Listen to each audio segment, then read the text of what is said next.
Ny tontongana kosa ny vidin'ny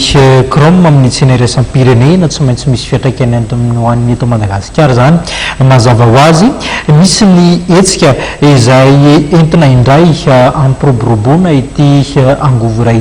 ity akora iray ity ny marimarina kokoa raha ho an'ny Madagasikara manokana. Raha ny fanazavan'ny minisitra moa dia azo atao tsara ny mampiakatra indray ny kalitao raha ho an'ny chrome eto Madagasikara. Apetraka ny labella malagasy eo amin'ny tsenan'ny chrome teratany entina ampiakaram-bidy ny vidin'izany raha ny fanazavana ny entin'ny tompon'andraikitry ny orinasa Chroma.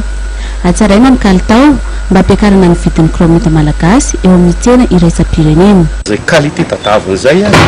no idina varotra ny vidiny ka manomboka miaviny moramora zany zao ny vidin'ny chrome efa manomboka miakatra izy zao indrindrindrindra moa zany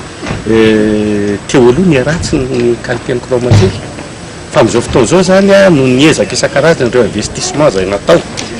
dia za samy teny an'io fa efa tonga eo amin'ilay fenitra tediavin'ny tsena iraisam-pirenena ny chrome malagasy. Nandritra ny fanokanana ny EPP tany Breville faritry Betsiboka izay isan'ny tamberin'andraikitry ny orinasa amin'ny mponina any toerana dia nanambarana ny minisitra eo anivon'ny fiadidinan'ny repoblika misahana ny arena kibon'tany sy ny solika fa isan'ny arian'ny malagasy ny arena ny malagasy ny fananana ny chromite.